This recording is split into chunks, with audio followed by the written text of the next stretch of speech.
بڑی اہم خبر ہے کہ جنرل ریٹائرڈ فیض کو کلین چٹ مل گئی ہے۔ جو سب سے بڑا ان پہ الزام آتا تھا فیض آباد دھرنے کے حوالے سے، اس میں وہ کیسے کلیئر ہوئے۔ فواد چودھری صاحب جو ہیں وہ واپس تحریک انصاف میں آ رہے ہیں۔ بشرا بی بی کے حوالے سے کچھ متضاد خبریں آئی ہیں۔ پاکستان تحریک انصاف کے جو اراکین ہیں انہوں نے بڑی باتیں کی ہیں۔ لاہور میں عامر تانبا کا قتل ہوا ہے۔ بسم اللہ الرحمن الرحیم، میرا نام فاروق وڑائچ اور آپ میرا ویلاگ دیکھ رہے ہیں۔ آج کے ویلاگ میں بڑی اہم خبر ہے کہ جنرل ریٹائرڈ فیض کو کلین چٹ مل گئی ہے۔ جو سب سے بڑا ان پہ الزام آتا تھا فیض آباد دھرنے کے حوالے سے، اس میں وہ کیسے کلیئر ہوئے اور اس کمیشن نے کسی کو بھی مورد الزام نہیں ٹھہرایا۔ یعنی یہ بھی اپنی جگہ ایک دلچسپ بات ہے۔ اس کے اندر کی خبر کیا ہے؟ فواد چودھری صاحب جو ہیں وہ واپس تحریک انصاف میں آ رہے ہیں اور کب جوائن کرنے جا رہے ہیں اس سے جڑی خبریں بھی آپ کے سامنے شیئر کریں گے۔ بشرا بی بی کے حوالے سے کچھ متضاد خبریں آئی ہیں۔ پاکستان تحریک انصاف کے جو اراکین ہیں انہوں نے بڑی باتیں کی ہیں۔ یہ چل کیا رہا ہے، اور لاہور میں ایک بڑی اہم ایک عامر تانبا کا قتل ہوا ہے جس کی پورے پاکستان کے چینلز نے ہیڈ لائنز بنائی ہیں۔ یہ معاملہ کیا ہے، یہ ساری چیزیں آپ کے سامنے رکھتے ہیں۔ سب سے پہلے جنرل ریٹائرڈ فیض صاحب کے حوالے سے، فیض آباد دھرنے میں آپ کو یاد ہوگا کہ قاضی فائز عیسیٰ انہوں نے اپنے جو ریمارکس تھے اور جو اس وقت اس حوالے سے عدالت میں جو باتیں آئی تھیں، اس میں انہوں نے جنرل فیض صاحب کو، ISI کو، ان لوگوں کو بڑا کھل کے کہا تھا، جس کی وجہ سے پھر ساری اسٹیبلشمنٹ، اس وقت کی اسٹیبلشمنٹ نے ان کے خلاف ایک محاذ بنایا، ان کے خلاف ریفرنس آیا، ان کے خلاف کیس چلا، انہوں نے جنگ لڑی، اور پھر وہ کس طرح سے وقت بدلا، عمران خان کی حکومت گئی اور وہ چیف جسٹس بھی بنے، وہ ریفرنس واپس بھی ہوا، اور یہ سب کچھ ہمارے سامنے ہوا۔ اچھا، یہ فیض آباد جو دھرنا انکوائری کمیشن ہے، اس کے یہ 3 افسران پہ تھا، اور یہ 3 رکنی انکوائری کمیشن تھا۔ سابق IG سید اختر علی شاہ، سابق IG طاہر عالم، اور ایک ایڈمنسٹریٹو سروس کے سینئر افسر ہے خوشحال خان۔ یہ 3 اراکین تھے، انہوں نے رپورٹ کے دی ہے۔ بیسیکلی فیض آباد دھرنا تحریک لبیک کا دھرنا تھا، اور اس میں یہ کہا جاتا تھا کہ پیچھے چونکہ نواز شریف کی گورنمنٹ میں ہوا تھا، تو اس کے پیچھے ISI اور ہمارے دیگر ادارے تھے، ان کی سپورٹ سے یہ سب ممکن ہوا تھا۔ انکوائری کمیشن کی رپورٹ کیا کہتی ہے؟ رپورٹ میں اسلام آباد پولیس، وزارت داخلہ، پنجاب حکومت، ISI اور IB پر بھی روشنی ڈالی گئی۔ رپورٹ میں سابق وزیر کرم زاہد حامد سے متعلق معاملات کی تفصیل درج ہیں۔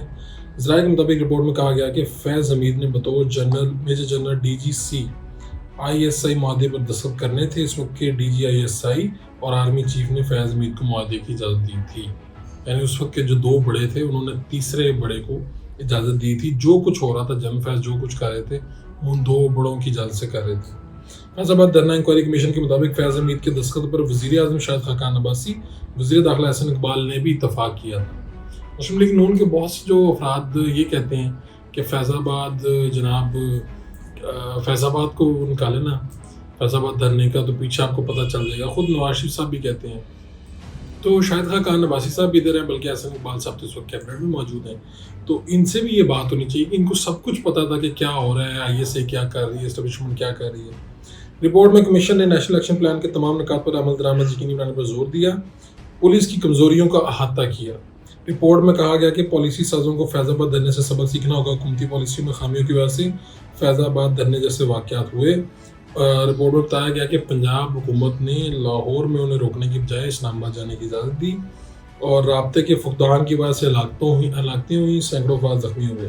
رپورٹ میں یہ بھی کہا گیا ہے کہ مظاہرین کی قیادت تک رسائی کے لیے وفاقی حکومت نے ISI کی خدمات حاصل کی۔ رپورٹ میں بتایا گیا کہ 25 نومبر 2017 کو ایجنسی کے تعاون سے معاہدہ ہوا، جس پر مظاہرین منتشر ہوئے۔ دھرنے کے دوران فوجی افسروں، نواز شریف اور وزراء کو سوشل میڈیا میں دھمکیاں دی گئی۔ سوشل میڈیا پروپیگنڈے کے خلاف حکومت نے ایکشن لینے میں کوتاہی کی، یعنی خود حکومت ہی ذمہ دار ہے اس بات کی کہ وہ سوشل میڈیا پر پروپیگنڈا، اب میں اس میں کچھ باتیں جڑی ہوئی ہیں، جس طرح ایک چینل 92 کے حوالے سے ابصار عالم صاحب نے انکشاف کیا کہ انہوں نے جب ان کو بہت زیادہ کوریج دی اور اس سے اشتعال پھیل رہا تھا، تو انہوں نے اس چینل کے اوپر جب کہا کہ بند کرنے کیا اسے، تو فوری طور پہ جنرل ریٹائرڈ فیض صاحب جو اس وقت تھے کرتا دھرتا، انہوں نے کہا یہ چینل کھولیں آپ، اور انہوں نے اس وقت پریشرائز کیا انہیں۔ یہ میں نہیں کہہ رہا، ابصار عالم صاحب کہہ رہے ہیں۔ اسی طرح انہوں نے آگے انکوائری کمیشن میں لکھا ہے کہ فوج کو تنقید سے بچنے کے لیے عوامی معاملات میں ملوث نہیں ہونا چاہیے. عوامی معاملات کی ہینڈلنگ آئی بی اور سول ایڈمنسٹریشن کی ذمہ داری ہونی چاہیے. اور حکومت پنجاب پہ انہوں نے ملبہ سرا ڈالا. انہوں نے کہا غافل تھی، کمزور تھی، جس کے بعد خون خرابہ ہوا. عقیدے کی بنا پر تشدد کے خاتمے کے لیے امن کو ہمیں یقینی بنانا چاہیے. ریاست آئین، انسانی حقوق، قانونی حکمرانی پہ سمجھوتا نہ کریں، بلا بلا بلا. قصہ مختصر یہ ہے کہ جو اس میں سے مین پوائنٹ نکلے ہیں وہ یہ ہے کہ شاید خاقان عباسی اور احسن اقبال صاحب کو سب پتہ تھا. پنجاب حکومت بھی مسلم لیگ نون کی تھی، ان کی غفلت ہے. اور اس وقت تک جنرل ریٹائرڈ فیض جو ہیں وہ بالکل کلیئرٹی میں آ چکے ہیں. دوسری خبر یہ ہے کہ فواد چوہدری صاحب جو ہیں وہ کل عدالت میں بھی پیش ہوئے، لاہور میں ہی ہیں، اور ان کی کوئی 4 سے 5 مرتبہ گرفتاری ہوئی. الیکشن سے پہلے وہ استحکام پاکستان پارٹی میں چلے گئے تھے. مجھے یاد ہے استحکام پاکستان پارٹی میں جب وہ گئے، پہلا دن تھا، ہم بھی وہاں پہ پہنچے، تو وہ اپنا منہ چھپا رہے تھے، کبھی کچھ کر رہے تھے. تو میں نے ان سے کہا کہ آپ پارٹی میں آ گئے ہیں. جب وہ باہر نکل رہے تھے تو انہوں نے اشارہ کیا جس کا مطلب یہ تھا کہ میں نہیں آیا، یہ زبردستی لایا گیا. اور انہوں نے کہا میں باقی بات آپ سے مل کے کروں گا. یہ ساری باتیں ہوئی. اب فواد چوہدری صاحب اندر ڈیلا جیل میں بھی عمران خان صاحب سے کئی جگہوں پہ ان کی ملاقات ہوئی، سماعت اور مختلف معاملات کے اوپر. اور عمران خان کے ہاں ان کے لیے ایک نرم گوشہ پایا جاتا ہے. فواد چوہدری کی واپسی کے لیے میں نے مختلف لیڈروں کو جب فون کیا، قائدین کو تحریک انصاف کے، تو انہوں نے کہا کہ فواد چوہدری کی واپسی ممکن ہے اور بالکل قریب ہے واپسی. میں نے اور بھی لوگوں کے نام پوچھے، فاروق حبیب، مختلف لوگوں کے نام پوچھے، لیکن ان کے حوالے سے انہوں نے کہا کہ نہیں، شاید ابھی ان کی واپسی ممکن نہیں ہے. اس کا مطلب یہ ہے کہ جو عمران خان ہے انہوں نے فواد چوہدری کو گرین سگنل دے دیا ہے. اور اب آپ کو شاید کچھ دنوں میں یہ اناؤنسمنٹ نظر آ رہا ہے. اب جب فواد چوہدری یہ کہہ رہے ہیں کہ میری سیاست کا فیصلہ بھی عمران خان نے ہی کرنا ہے، میں کون ہوتا ہوں اپنی سیاست کا فیصلہ کرنے والا، تو اس کا مطلب یہ ہے کہ معاملات طے ہو چکے ہیں. اچھا، ایک بات یہ کہ وہ ایک صاحب تھے، انہوں نے نعیم حیدر پنجوتھا صاحب ہیں، پاکستان تحریک انصاف کے وکیل ہیں. انہوں نے یہ انکشاف کیا ہے کہ کیمرے لگائے گئے ہیں عمران خان صاحب کے بھی، ادھر بھی حوالات میں، واش رومز میں، اور بشا بی بی کے بھی. تو میں آپ کو ایک واقعہ بتاتا چلوں کہ ڈی جی نیب تھے یہاں پہ، جنہوں نے نواز شریف صاحب کو، شہباز شریف صاحب کو، سب کو گرفتار کیا تھا. اور بڑے تگڑے آدمی تھے، آدمی سے میجر رہے ہوئے تھے. ڈی جی نیب لاہور کی بات کر رہا ہوں. انہوں نے ہمیں ایک دن بلایا تھا، کچھ صحافیوں کو، ہم 15 سے 16 لوگ تھے. انہوں نے ہمیں دکھایا کہ اس وقت سعد رفیق صاحب، کچھ لوگوں نے یہ کہا تھا کہ نیب کے جو حوالات ان کے واش روم میں کیمرے لگے ہوئے ہیں اور ہمیں شرم آتی ہے یہ وہ. تو انہوں نے پھر ہمیں دکھائے سارے حوالات بھی، جہاں پر نواز شریف، شہباز شریف اور باقی لوگوں کو رکھا گیا تھا، حوالات کے واش روم دکھائے. تو وہاں پر کوئی کیمرے نہیں لگے ہوئے تھے. لیکن یہ اس کا مطلب یہ نہیں ہے کہ یہ نہیں ہوتا. بتانا یہ چاہ رہا ہوں کہ ایک زمانے میں عمران خان صاحب کے اپنے دور میں یہ ایشو اتنا بڑا ہوا تھا کہ نون لیگ کے قائدین نے اس کے اوپر پریس کانفرنسیں کی تھی، آتے جاتے بیانات دیے تھے، اور پھر نیب والوں کو اتنا شور مچا تھا کہ ہمیں بلا کے یہ دکھانا پڑا تھا کہ کیمرے نہیں لگائے ہوئے. تو ابھی نعیم حیدر پنجوتھا صاحب ہیں، نون لیگ کی حکومت ہے، عمران خان صاحب اندر ہیں، تو اب بھی دوبارہ سے انہوں نے یہ کہا، اور یہ بڑے شرمناک بات ہے. اور میرا یہ خیال ہے کہ سیاسی لوگوں کے ساتھ ان کو کمزور کرنے کے لیے یہ ساری حرکتیں کی جاتی ہیں. اس کی تحقیقات ہونی چاہیے. ایک دو خبریں، ایک اچھی خبر ہے اور ایک بری خبر ہے. ایک پاکستان کے اندر ہی ایک مرڈر ہوا ہے، اور ایک پہلا نہیں ہوا، اس سے پہلے بھی ہوا ہے. ایک عامر تانبا نامی جو شخص ہیں ان کو قتل کیا گیا ہے. بیسیکلی